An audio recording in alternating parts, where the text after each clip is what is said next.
अस्सलाम वालेकुम वरहमतुल्लाहि वबरकातुहू। बिस्मिल्लाहिर्रहमानिर्रहीम। जी मैं आपका दोस्त मोहम्मद रिजवान और आप देख रहे हैं YouTube channel daily flex trading. अच्छा, आज की जो डेट है वो है 28 दिसंबर, ठीक है ना।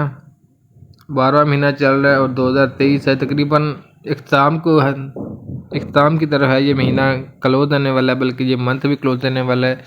और 2023 ईयर चल रहा है इस टाइम, ये भी क्लोज आने वाला है। तकरीबन 2-3 दिन बाकी हैं इसमें, ठीक है।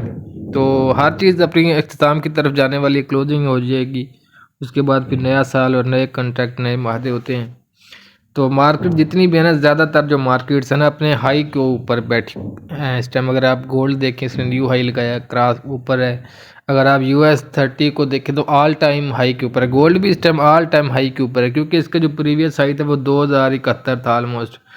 तो इसी साल लगा है ना 2023 में ऊपर, तो ऑल टाइम हाई के ऊपर। अगर पीछे जितने भी आप सन ले लें 2022-21, सारे ऑल टाइम हाई के ऊपर है गोल्ड, ठीक है ना। गोल्ड ऑल टाइम हाई के ऊपर है। आप लोग एक बात ये भी याद रखें, US 30 अगर आप देख लें, US 30 तो ऑल टाइम हाई के ऊपर है। इससे पहले ये ऊपर नहीं गया। इसके अलावा नास 100 या नेस्डक एक पेयर है, नास 100 भी OctaFX में शो होता है और नेस्डक पेयर मशहूर आप लोग जानते होंगे, ये भी ऑल टाइम हाई के ऊपर है। अगर आप सिल्वर की बात करें तो वो भी अपने ऑल टाइम हाई के ऊपर है। यानी कि इंडिसेस जो है ना, तकरीबन ऑलमोस्ट मेटल्स इंडिसेस भी ऑल टाइम अपने हाई के ऊपर हैं। और ये 2023 में वाक़ हुआ है, ठीक है ना। कि अब देखें कि मंथ की क्लोजिंग है, ईयरली क्लोजिंग है, तो कुछ अप्स एंड डाउन मज़ीद भी देखने को मिल सकेंगे इन चंद दिनों में। और 2023-24 के शुरू में फिर अच्छा खासा डाटा आने वाला है। अब ये डाटा नहीं भी आ रहा, मूवमेंट हो रही है। कल कोई फंडामेंटल नहीं था, आज भी कोई फंडामेंटल नहीं है, लेकिन मार्केट देखें फिर भी बहुत हाई वोलेटिलिटी कर रही है। अच्छा, सबसे पहले हम बात करेंगे यूरो USD की, ट्रेडिंग की तरफ आ जाते हैं। अच्छा, कल मैंने इधर से सेल करा था जहाँ पे मार्केट चल रही है, थोड़ा बहुत प्रॉफिट भी लिया लोगों ने, पर क्लोजिंग की तरफ चले जाए क्योंकि मार्केट प्री पोजीशन में हम अच्छी यहाँ से सेलिंग नहीं देखने को मिल सकती। क्योंकि अब ये देखें जो लेवल था ना सेलिंग का, वो ये लेवल था ब्लू मार्केट, इसके ऊपर क्लोजिंग हो चुकी है बड़ी कैंडल के साथ। तो यूरो USD में बाइंग आप लोगों को देखने को मिल सकती है। वैसे भी यूरो USD बहुत डाउन आया हुआ था। अगर आप इसका वीकली चार्ट देखें, ये देख रहे हैं वीकली, तो ये काफ़ी ज़्यादा डाउन था और ये सपोर्टें थी ऑलमोस्ट ये वाली। इधर से ये बाई जा रहा है, ट्रेंड इसका बाई है, तो सेलिंग से अवॉइड करें। बस यही एक सेल लेवल पड़ा हुआ जो इसके आसपास पड़ा हुआ जहाँ पे मार्केट चल रही है। और अदरवाइज़ ये क्रॉस होता तो फिर ये ऊपर की तरफ यूरो फिर अपना ऊपर की तरफ निकल जाएगा, ठीक है। तो उसी हिसाब से डॉलर वीक हो रहा है, ठीक है। तो एहतियात कीजिएगा यूरो के ऊपर सेलिंग, वो जो एंट्री वो अपने एंट्री पॉइंट पे क्लोज कर लें। बाकी इंशाल्लाह नए सिग्नल वगैरह देखेंगे इसके ऊपर। नेक्स्ट चलते हैं जी। तो अब हम बात कर लें GBP USD, इसमें देख लें ये वीकली चार्ट है। इसमें वीकली चार्ट अब बाइंग में कन्वर्ट हो चुका है इसका ना। अगर ये डेली कैंडल की बात करें तो इसमें भी बाइंग, अपना लेवल इसने ब्रेक कर दिया है। यहाँ से इसकी बनती थोड़ी बहुत सैलरी रिट्रेसमेंट, लेकिन नहीं हो सकी, क्लोजिंग दे दी मार्केट ने इसके ऊपर। तो अब ये भी बाइंग की तरफ ही जाएगा, डॉलर असल में सेल आ रहा होगा। चलें, बहरहाल इसमें भी बाइंग पोजीशन है, बाइंग करें। तो इसी कैंडल, ये जो कैंडल अभी बनी है ना नई कैंडल, इसी कैंडल के नीचे अपना रखें SL और TP ऊपर, ठीक होगी बात। ये एक तरीकाकार होता है कि जिधर कैंडल जाए, जिधर मार्केट जाए, आपने भी उधर जाना है। आपने सेल नहीं देखना आपने। अगर बाय की कैंडल है तो अब ये भी एक स्ट्रेटजी है मेरी, जो कैंडल बनती है अब उसी को फॉलो करें। लेकिन अक्सरियत ये प्रॉफिट दे जाती है, बहुत कम चांसेस होंगे बाय में जाके सेल आ जाए, अदरवाइज ज़्यादातर ये प्रॉफिट में ही रहती है, ठीक है। तो ये स्ट्रेटजी भी फॉलो करें, बहुत ज़बरदस्त आपको अर्निंग हो सकती है इससे, ठीक है। इसके ऊपर इंशाल्लाह मैं कभी वीडियो रिकॉर्ड कराऊंगा ज़बरदस्त करके, ठीक है। तो नेक्स्ट चलते हैं जी। तो अब हम बात कर लेते हैं USD JPY की। ये लें जनाब, USD JPY आप लोगों को पहले ही बता दें ये सेल ट्रेंड है, इसके टॉप से सेल करें। बाइंग के हक में मैं नहीं हूँ, आज भी इसकी बाइंग नहीं है क्योंकि सेलिंग के ऊपर फोकस है। लेकिन ये एक लेवल ज़रूर है 141 वाला, लेकिन पता नहीं ये चलता है या नहीं। इसके नीचे जो लेवल है ना वो है 138, फिर 138 है। 138 से कुछ मिला तो मिला, अदरवाइज इसके सेलिंग ही चांस है। अवॉइड करें बाइंग से अवॉइड करें, क्योंकि जो ट्रेंड है ट्रेंड के हिसाब से मार्केट को लेके चलें, ठीक है। नेक्स्ट चलते हैं ये। तो अब हम बात कर लेते हैं गोल्ड की। ये ले जनाब, अपनी गोल्ड का पेयर आ गया, ये डेली चार्ट देख लें आप लोग। अच्छा, आप लोगों को एक बात याद, 2039 मैंने बताया 2071 लग जाएगा, वो लगा दिया ना मार्केट ने 2071। 2071 क्या 75 से भी उम्मीद थी कि यहाँ से रिटर्न होगी, लेकिन नहीं, अब ये लेवल का जो चैप्टर ने जो हो गया क्लोज, ठीक है ना। अब ये जो लेवल था ना, ये इसको वैसे ही अब मैं डेल कर रहा हूँ। अब इसका खाता वर्क डेल नहीं करता, इसको थोड़ा नीचे ले आता हूँ या ऊपर ले, यहाँ पे ले जाता हूँ इस जगह पे। 2116 के ऊपर कोई गुंजाइश बनेगी तो बनेगी। अब जो है ना, ये देखें, ये डेली चार्ट है इसका और डेली में बाइंग बनी हुई है।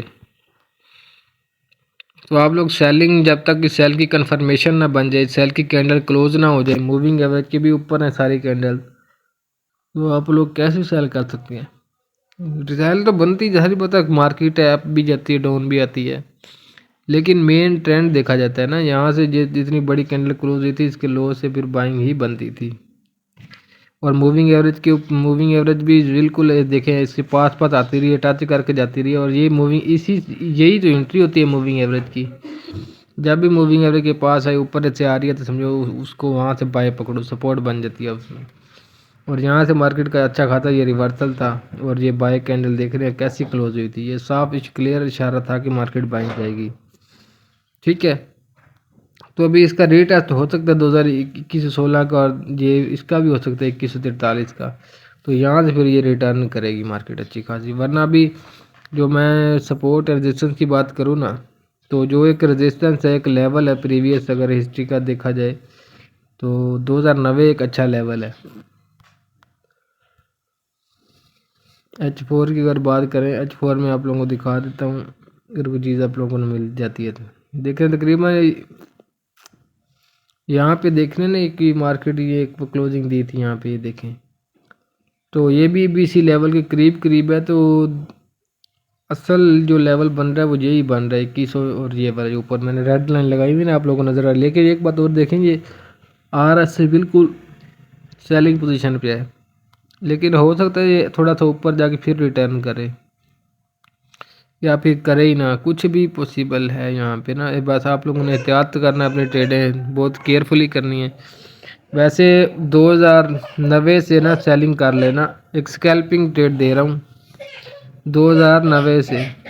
जी, तो 2090 से आप लोगों ने ना सेलिंग करनी है इस एंट्री से, ठीक है। थोड़ा सा ऊपर जाए, 2090 से सेल करेंगे तो एसएल जो लगेंगे 2093 लगाना है, तकरीबन 30 पिप का ये है जी स्टॉप लॉस। और टीपी फिर अपना ओपन रख लीजिएगा, कम से कम 100 पे तो लेने हैं ना, ठीक है। बस यही है जी। तो गोल्ड के बाद हम चलते हैं दूसरे पेयर के ऊपर। बाकी सपोर्ट की अगर बात की जाए तो 2071 भी अब सपोर्ट बन चुकी है, 2070, 2068, 67 जी, 2071 वगैरह सपोर्ट इस टाइम बनी हुई है, ठीक है। तो नेक्स्ट चलते हैं इधर से, फिर बाइंग का इंशाल्लाह देखेंगे थोड़ी बहुत ना। बाकी नेक्स्ट चलते हैं जी। तो गोल्ड के बाद डॉलर को देख ले, डॉलर को देखना ज़रूरी है। ये देखना डॉलर कैसे नीचे गया हुआ है,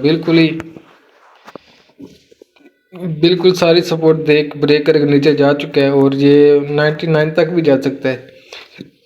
तो एहतियात करनी है, डॉलर का ट्रेंड जो है ना वो सेल है।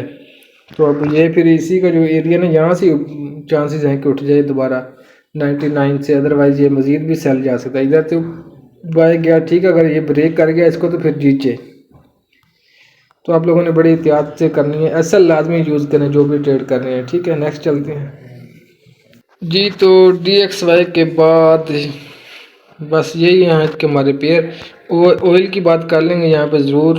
ऑयल का चार्ट, ये डेली चार्ट है, ये देखेंगे आप लोग। ऑयल फिर डाउन आ रहा है अपने लेवल 73 के आसपास, 73 से फिर इंशाल्लाह हम बाइंग करेंगे। अगर इसका ये डेली है ना, इसका H1 पे चलते हैं, ये देखें ना, इसी लेवल से फिर इंशाल्लाह ये जो लेवल है ना हमारा, बड़े ओल्ड लेवल हैं ये, इधर से इंशाल्लाह फिर बाइंग करेंगे इंशाल्लाह, नीचे ऐसा लगाएंगे, ठीक है। तो ये आज के एनालिसिस, अपना बहुत ख्याल रखिए, कल मिलते हैं, फिर अपना बहुत ख्याल रखें।